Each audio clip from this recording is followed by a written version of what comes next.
May Colton was 24 years old and had just opened her own business making handcrafted business cards in Seattle, Washington. She'd always loved art, and when she graduated college with a degree in business management, she took her hobby of calligraphy and merged the two. She started off with a tiny office space in the corner of her bedroom in her one-room apartment. But between her internet sales and the demand for young professionals who want to stand out apart from their peers, she had been able to manage to open a quaint little shop not far from Pike's Market. Today, she was sitting at her desk in the bright and open office space with the rare sunlight streaming in. She'd left the door open and could hear bits and pieces of conversations as couples and families strolled by, eager to get out and enjoy the beautiful day. She was expecting her fiancé, Alan, to stop by today. They were planning their wedding, and she'd done some mock-ups for the wedding invitations, and he was coming by to take a look, so that they could choose a style together. She'd do them herself, of course. They loved that it was so personal to have done the cards themselves. Alan was an artist, a painter, mostly watercolor. They'd already chose the painting, tulips and soft pinks, blurred and soft edges except for the darkest one with a bit of wine color in the front. It was a painting he'd named May, after her, because his nickname for her was Tulip, and she loved it. Her mind had began wandering towards wedding preparations when a gentleman walked in. He was quite handsome, she thought, in his 50s, she guessed, sharply dressed, wealthy, she determined, but not flashy, and the smell of him blew in with a small breeze. Clean, a little mix of citrus and tobacco. Worth every penny, she thought, as she felt her face blush, just a little. She stood up to welcome the man when he put out his hand and said, "May." It wasn't a question. He wasn't asking if she was May. It was almost as if it was a simple statement announcing who she was. "Yes," she replied as she took his hand, and a burst of wind closed the door behind him. "How may I help you?" began May. There was something about this man. She couldn't quite put her finger on it, but he felt warm and comfortable, as though she could easily drink a glass of whiskey and converse about anything. In fact, before she even knew what she was doing, she asked him, "Would you like a drink, sir? We can discuss what you're interested in." He was still clasping May's hand, and she hadn't even noticed, and when he let go, he said, "Whiskey, by any chance?" "You're in luck," she replied. "My fiancé keeps a bottle here for special occasions." And she opened a rich wooden cabinet and pulled out the J.D. silver and 2 crystal glasses. "Ice?" she asked. "No, thank you," he replied. "My fiancé, Alan, says it's a sin to put ice in a good whiskey. Waters down the layers." She handed him his glass and motioned for him to sit on the gray linen sofa that she'd had delivered just 2 days ago. "I'd say that Alan is quite right about that," the man said, as he sipped his drink. He let it sit in his mouth for a moment, and then swallowed. "You need to meet my fiancé," she started. "He'd be impressed by your first taste. He teases me that I'm nearly a heathen in the way I drink my whiskey. Besides, just between you and me, I prefer cheap tequila, and he said that he very nearly didn't propose to me because of that." And the man said, "Oh, I very much doubt that, May." And he smiled warmly at her. She felt as though she'd known this man for her entire life. What was it? "Well, what can I help you with, Mr. Please, call me Tobias." "Okay, Tobias. What is it that I can do for you?" She put the glass to her lips and took in the sweet liquid, and could feel it warm her insides as it went down her throat. "Today is the day, May," I've come to walk with you through this. May, as she did sometimes, had accidentally downed about half of her glass. It was smooth and easy, and she was already beginning to feel relaxed and soft when she asked what he meant by that. "Have I missed an appointment? Was I expecting you?" she asked, as her cheeks flushed. Tobias was very close to finishing his glass, so May poured him another, and added to hers as well. There wasn't going to be much work done today, she realized.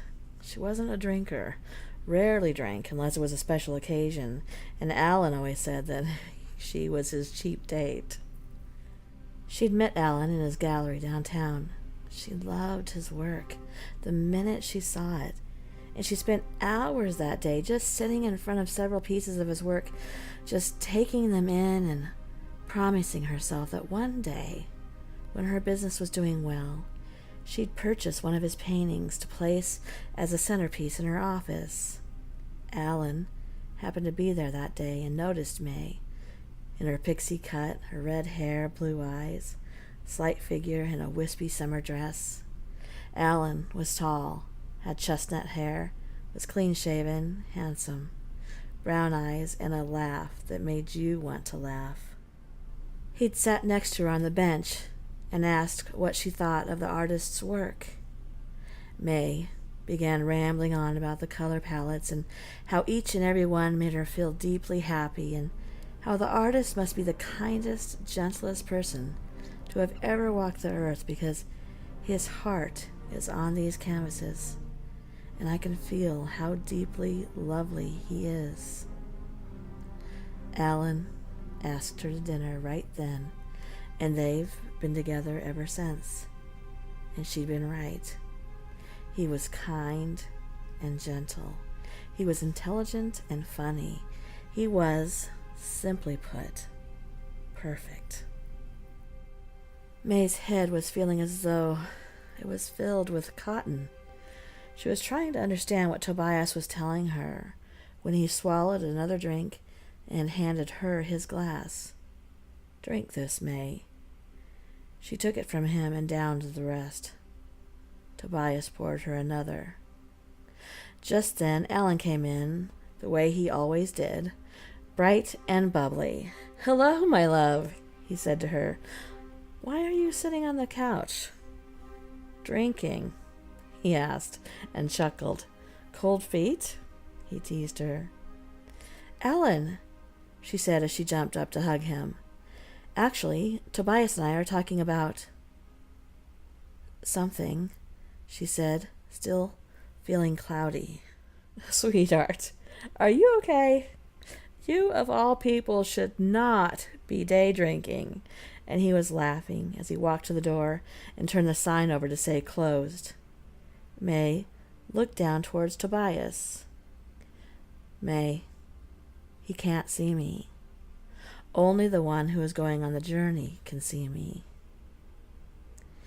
"Ellen, please meet Tobias," she said as she gestured towards the couch. "Oh, dear," laughed Alan. "Has it been a rough day, sweetie? Listen, are you okay to stay alone for about 15 minutes? I mean, is everything all right? I just need to run down the street for a second, and then I can come back and we can choose the..." He trailed off, looking at May and realizing that she was not going to be good for too much. On second thought, "My lovely cheap date. I'll come back and pick you up, tuck you in bed. Deal?" And he was back out the door. May sat down on the couch. I don't understand," she said as she put her head into her hands. "I'm so sorry, Tobias. I must have had too much to drink." "No worries, May. Take another sip. I think it'll do you some good. And I can tell you how this will work." May shook her head and said, No, I think I've had enough. Perhaps you should go now." She was looking down and then slowly tilted her head to look at him. I'm sorry. That's not possible, May. Now, do you have anything you'd like to write? Notes, perhaps? Make phone calls? Even through the cotton-filled thoughts in May's head, she began to feel irritation rise up in her. Stop this! Stop this right now! It's not funny. She tried standing straight up, but stumbled back and put her hand on the back of the couch to hold herself steady for a moment, then stood up straight and smoothed out her skirt with white flowers and a little sweater. I think you should leave, she said again as she pointed to the door. May, there's nothing to be afraid of, she cut him off. I'm too young to die. I have so much to do. Tobias looked at her thoughtfully. Well, there are exceptions made occasionally. However, it is quite rare. The purpose would have to be something quite extraordinary. Tobias patted a seat to indicate that she should sit, which she did. He handed her her glass, and she took it in both hands. Maybe I can drink this away, she thought to herself as the warm liquid made its way down past her tongue and her throat. I haven't traveled, she blurted out. Many people don't travel, May. I'm sorry. I'm getting married. That's important, right? I'm sorry, May, said Tobias as his voice trailed off. All right, snapped May.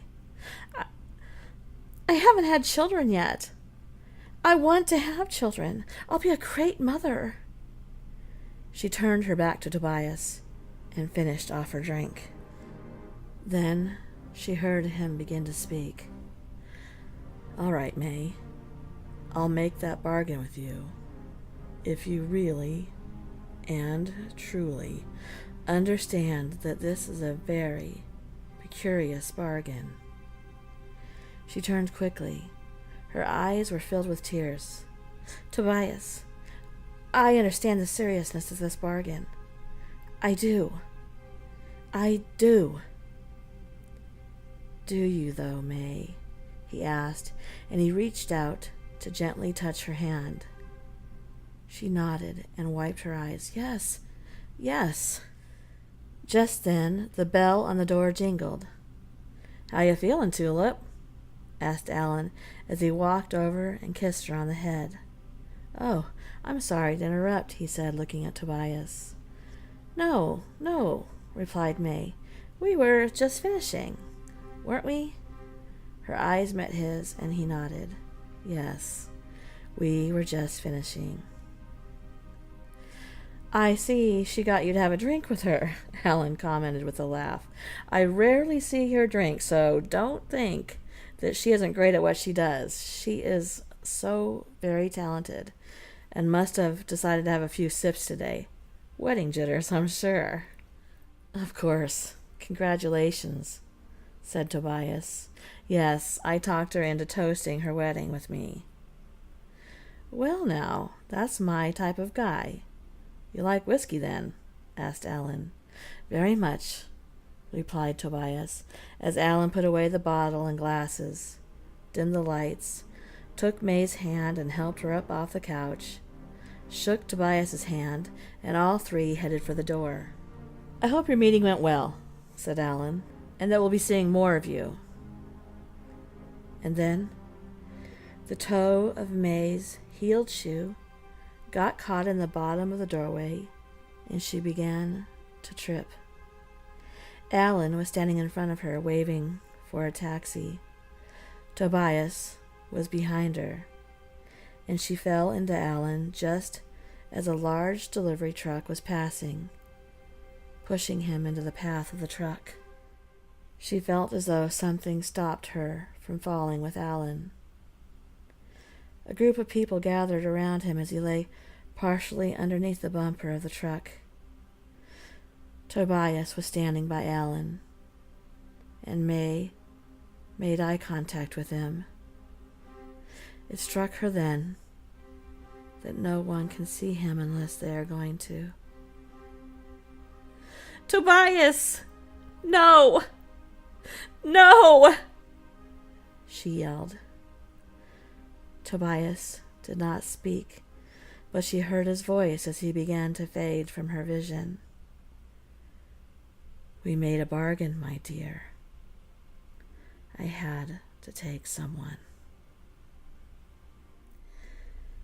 Thank you for coming to my channel. If you like my content and you're not already, please subscribe. Also, please take a moment to click that thumbs up. And if you'd like to be notified of my new content when it goes up, please click that bell. Also, if you would like to support this channel, please consider becoming a member of Patreon. I'll leave the link below. Thank you.